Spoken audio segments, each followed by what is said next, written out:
If you have ever prayed for someone you love, even once, even quietly, even uncertain that anyone was listening, there is a question you may have asked yourself afterward. You may have wondered, did that prayer reach them? This is the story of a man who got an answer, not in a sermon, not in a book, not in the gentle reassurance of someone telling him what they wanted him to believe. He got his answer in a steel facility outside of Pittsburgh, on the floor of an industrial substation, with 12,000 volts of electricity passing through his body, and a wedding ring melted into the bone of his left hand. He had not been a praying man, not for a long time. He had been raised in a small Methodist church and had drifted away from it the way many men drift away from things their parents taught them. Slowly, without much thought, without ever quite naming when the leaving had happened. He believed in things he could measure, forces, loads, tolerances, the honest mathematics of metal and current and stress. He had no quarrel with religion. He simply had no use for it. But what he was about to learn, what no engineering school had ever prepared him for, was that there are forces in this world that do not show up on any oscilloscope. There are signals that travel without wire. There are messages that pass between the living and the dead, and between the praying and the prayed for, that obey laws older and stranger than electromagnetism. And that afternoon, on the cold concrete floor of that substation, he was about to feel them. If you have ever wondered whether anyone heard you when you prayed, stay with us tonight.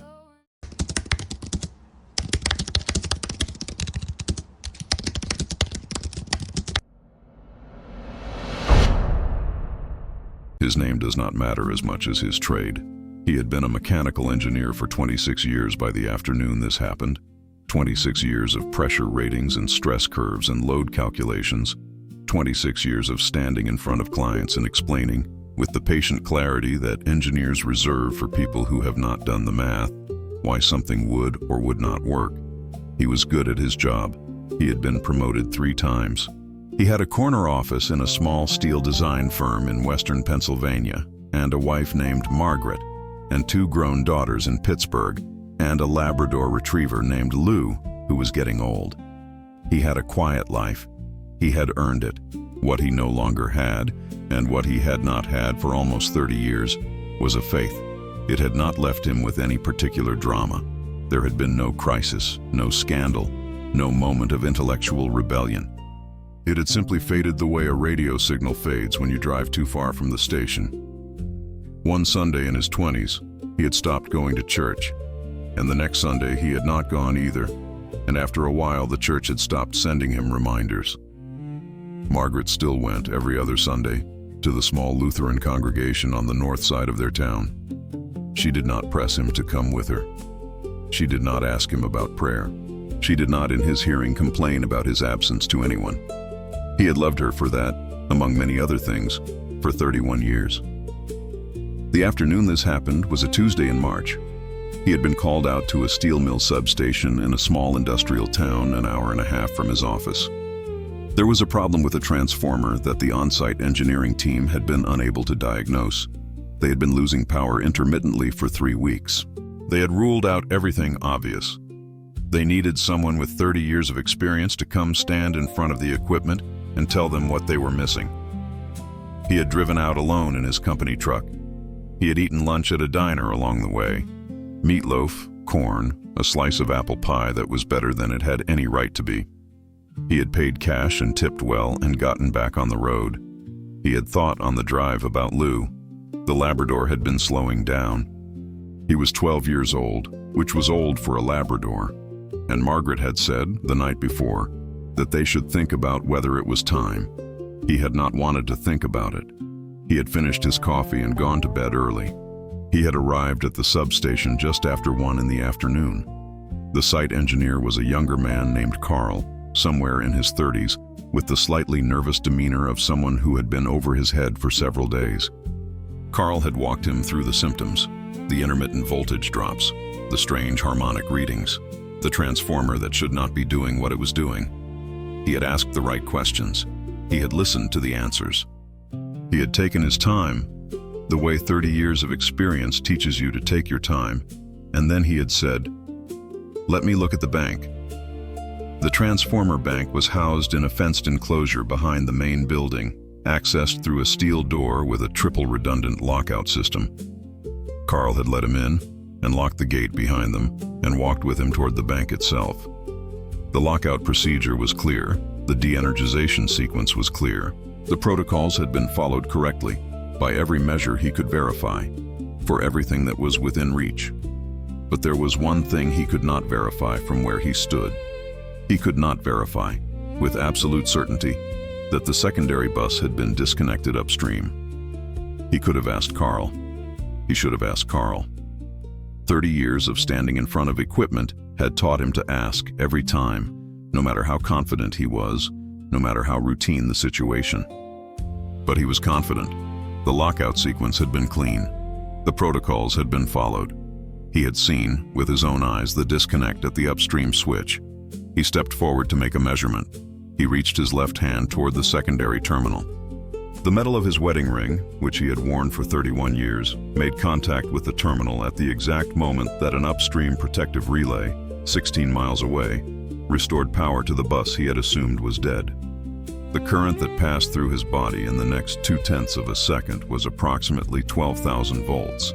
He did not feel the shock the way you might imagine someone would feel a shock. There was no sensation of pain in any place his mind could locate. There was, instead, the simple silent fact of his consciousness being lifted, all at once, away from the body it had inhabited for 51 years. The last thing he heard, very faintly, was Carl shouting. The first thing he understood, in the silence that followed, was that he was no longer alone. He did not know at first that he had died. It is a strange thing to say. People who have not had this experience often imagine that the moment of death must come with some kind of internal announcement, a sense of finality, a closing curtain, the body's last conscious recognition of its own ending. It was nothing like that. He simply found himself, with no transition he could afterward describe, in a place that was not the substation. The first thing he noticed was the silence, not the absence of sound. Sound was still happening, somewhere very far away. He could hear, faintly, what he later realized was Carl's voice, and the protective relays clicking, and the diesel generator on the back lot beginning to spool up. But these sounds were muted, the way voices in another room are muted, the way the world is muted when you are very tired and beginning to fall asleep. The silence he noticed was inside himself. Every internal sound that a body makes, the constant low hum of metabolism, the soft pulse of blood, the small electrical activity of nerves firing, was simply gone. He was, for the first time in his 51 years, perfectly quiet on the inside. The quiet was not unpleasant. It was, in fact, the most pleasant sensation he had ever felt. The second thing he noticed was that he was looking at himself. He was approximately 15 feet above his own body, suspended in the air over the transformer bank without any visible support, and his body was lying on the concrete floor below him in a position no living body would naturally take. His left hand was burned in a way that made him look away. Carl was on the radio. Carl was running toward the gate. Carl was doing the things that the protocols for this kind of accident said to do, and Carl was doing them quickly, the way a young engineer with proper training will do them when his older mentor is on the floor in front of him. He watched Carl with a strange detachment. There was no panic. There was no fear. There was, instead, a deep professional satisfaction at watching a man perform competently under pressure. He noted, with quiet interest, that Carl was praying as he ran. He had not known Carl was a praying man. Carl was a young engineer in jeans and a flannel shirt, with a baseball cap turned backward and a clipboard tucked under one arm. He had not seemed in their conversations like a man who would pray. He had seemed like a man who would stop at the diner on his way home and watch the basketball game with friends. But Carl was praying, out loud, breathlessly, as he ran, half-formed phrases. God, please. God, please. Please, please, please. And as he watched Carl pray, the engineer noticed something that did not make any sense at all to a man who had spent 26 years working with the precise behavior of electromagnetic fields. He noticed that Carl's prayers were visible. He did not at first understand what he was seeing. The air around Carl's head and shoulders, as Carl ran, had begun to fill with what he could only describe, afterward, struggling to explain it to Margaret in their bedroom 3 weeks later, as a kind of soft, golden traveling light. The light was not coming from any source he could identify. It was simply emerging from the region of Carl's chest and rising upward in slow ripples, the way heat rises from a hot road in summer. It moved in a particular direction, not just upward, but somehow also outward, the way a radio wave radiates from an antenna. It was beautiful. It was also, the engineer recognized with the slow professional astonishment of a man whose entire worldview is rearranging itself in real time, unmistakably purposeful. Whatever this light was, it was traveling somewhere. He turned his attention away from Carl then, or rather, and this was something else he would struggle to explain later, his attention simply opened, the way a camera lens opens when you change the aperture, and he began to perceive things he had not noticed in the first moments after the lifting. He saw similar light coming from elsewhere. He saw it coming from the small chapel on the highway 5 miles from the substation, where a woman whose name he did not know was praying for the safety of all the men working in the steel industry, the way she did every morning at this hour because her husband had been killed in a mill accident in 1978. He saw it coming from the kitchen of a small apartment in Pittsburgh, where his elder daughter was making her 1-year-old son a snack and was, at that exact moment, thinking with affection about her father. He saw it coming, as he had not yet realized, from the small Lutheran church on the north side of the town where he and Margaret lived. Margaret was there. Margaret had not gone to church that Tuesday morning expecting anything in particular. It was not a Sunday. There was no service. The church on Tuesday mornings was simply open, the way it had always been open, for a small group of women who had been gathering since 1971 to sit together in the front pews and pray for whatever needed to be prayed for that week. Margaret was not always one of them. She came when she could. That morning, she had decided to go because she had not slept well the night before, and because Lou had been on her mind, and because her husband had seemed quiet at breakfast. She had not, that morning, prayed for him specifically. She had simply included him in the general intention she carried with her into the chapel, the way she had been carrying him in her general intentions for 31 years. She had no way of knowing, sitting in the third pew on the left, that her husband was at that moment dying on a concrete floor 16 miles away. But the engineer, suspended over the transformer bank, saw her. He did not see her with his eyes. He no longer had eyes, in the way he had previously understood eyes. He saw her with whatever it was that perception had become, in this place where perception did not require organs. He saw her in the third pew. He saw the soft light around her shoulders, the same soft golden traveling light he had seen around Carl's. The light was a deeper, steadier color. The light had been radiating from her for longer than the few panicked seconds since Carl had first noticed his collapse. The light from Margaret had been radiating from Margaret for as long as he had been her husband. He understood then something that no one had ever taught him, something that no theology class he had attended as a child had ever managed to communicate, something that no engineering equation he had ever solved had hinted at, even faintly. He understood that prayer was not a request. Prayer was an emission. It was a measurable, traveling, energetic phenomenon. It moved through space the way light moves through space. It had a frequency, it had an amplitude, it had a destination. And in some way he could not yet fully grasp, it had an effect.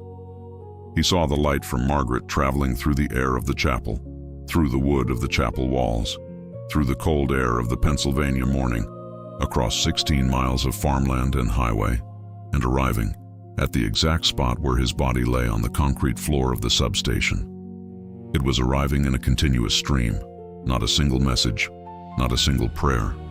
A continuous, unbroken, decades-long stream of love that had been traveling toward him from the woman who had loved him longest, every day, whether he had been aware of it or not. He had been bathed his entire adult life in this light. He had not known, and he saw. And this is the part that broke him. The part that he would later say was the single most important moment of his 51 years, the part he could not speak about for almost a year afterward without weeping. He saw that the light from Margaret was not the only stream arriving at his body. There were others, his daughters, his mother who had been dead for 11 years and whom he had not thought of in months, his grandmother, who had been dead for 30 years, his brother in Cleveland, whom he had not spoken to in 3 years because of a fight over their father's estate. His brother was praying for him at that exact moment. He had not known his brother prayed for him. He had not known his brother prayed for anyone. There were strangers too. A woman in a hospital in Detroit who had read his name on a prayer chain 6 months ago when he had been ill with pneumonia, and who had quietly added him to her morning intentions and never removed him. A monastic community in New Mexico that prayed every dawn for the safety of all working men in dangerous trades. A small Pentecostal church in Birmingham, Alabama, where a friend of his mother's had been praying for him by name for 40 years. He saw them all. He saw the light from each one, traveling from each location, arriving at his body in a complex woven pattern that defied description. He understood that he had never, in any moment of his life, been alone. He had thought, for 30 years, that he had drifted away from a faith that no longer needed him. He had been wrong about every part of that sentence. He had not drifted.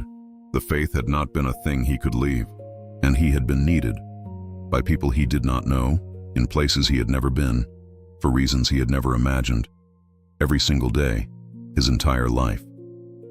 The presence behind him began to make itself felt then. He turned to meet it. The presence was not a person. It was not a being with a face he could later describe, the way some people who have crossed report seeing relatives or angels or specific religious figures.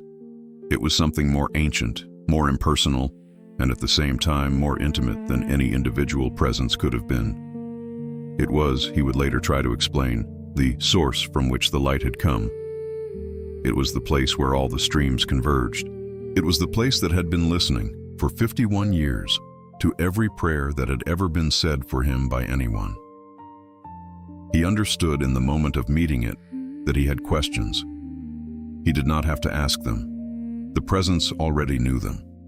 The questions were a part of him, and the presence, whatever it was, had access to him with a completeness that was at once the most invasive thing he had ever experienced and the most welcoming. There was no judgment in the looking. There was, instead, a quality of attention so complete and so loving that he understood, with shame and gratitude in equal measure, that he had never in his life truly been seen until this moment.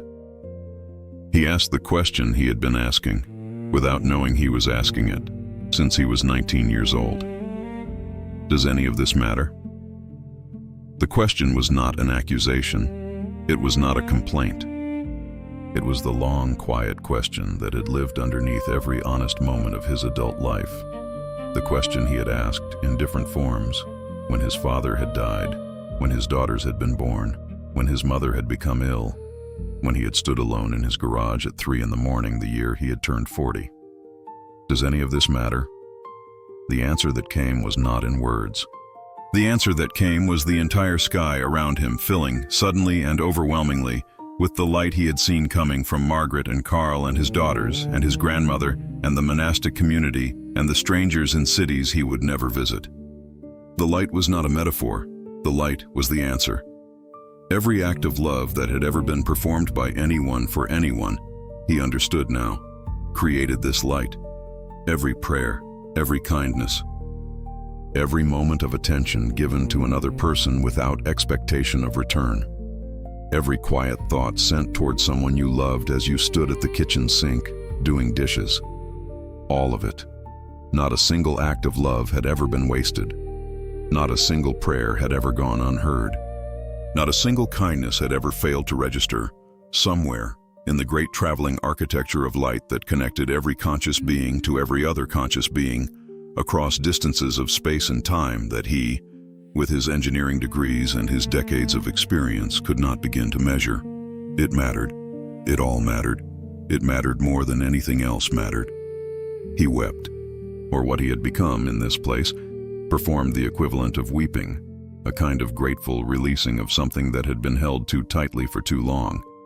He had spent 30 years quietly assuming that his small kindnesses had been small, that his quiet love for Margaret had been a private thing, a domestic thing, a thing of merely local significance, that his attention to his daughters, his loyalty to his work, his decency to the men who worked under him, that all of it had been ordinary, unremarkable, the kind of life that vast, indifferent universes pass through without noticing. He had been wrong. The universe had been noticing.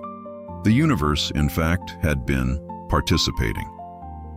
The presence asked him then, without words, in the same complete way it had answered him, whether he wanted to stay or whether he wanted to return. He understood with the clarity that had become normal in this place what staying would mean. He would never again know fear. He would never again know loneliness. He would understand completely and continuously the architecture of love that he had only begun to glimpse in this brief encounter. He would be, for whatever forever meant in this place, home. He understood, equally clearly, what returning would mean. He would forget most of this. The vivid clarity would fade the way dreams fade in the first hour of waking. He would walk back into a body that was burned and broken, and into a life that would require months of physical recovery and longer of emotional reckoning. But he would be able to tell Margaret. He understood then what his task was. There were people in his life, Margaret, his daughters, his estranged brother in Cleveland, his old mentor who was dying of cancer in a hospice facility in Erie, who were spending their lives wondering whether their love mattered, whether their prayers mattered, whether the small daily acts of kindness they performed were noticed by anyone, anywhere, at any level. He had now been given the answer. He could carry it back. He could be, for the people who needed it most, a witness, not to a doctrine, not to a religion, not to anything that any specific church would claim or recognize, but to a simple fact. The love you offer is received. The prayers you say are heard. Nothing of what you give is ever lost. He turned toward his body on the concrete floor. He said yes. The return was not gentle.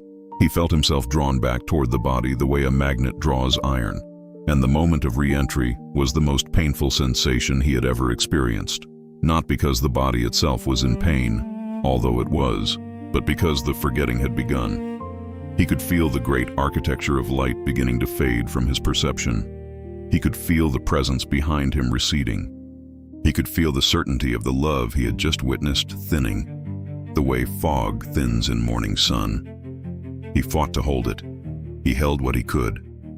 The first thing he became aware of, in the body, was a voice. The voice was Carl's. Carl was on his knees beside him, on the concrete floor of the substation, performing chest compressions in the slow, steady rhythm that the protocols required. Carl was saying his name. Carl was crying. Carl had been compressing his chest for almost 3 minutes by the time the engineer's heart restarted on its own. The site medic, who arrived at the gate at the moment of restart, would later say that the cardiac rhythm that came back was unusual, not the disorganized fibrillation of a heart restarting after defibrillation, but a steady, organized sinus rhythm, as though the heart had simply been waiting for permission to resume. He did not, in that first moment of return, open his eyes. He simply began to breathe. Carl noticed the breathing first.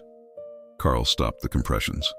Carl said his name again, more quietly, and then placed 2 fingers against his throat to confirm the pulse he could already feel returning in the chest he had been compressing. The pulse was strong. Carl began to weep with relief in the openly inelegant way that men weep when they are too tired and too frightened to maintain the masks they normally maintain. Carl said, again and again, "Thank you, God. Thank you, God. Thank you, God." The engineer heard him. He could not yet move.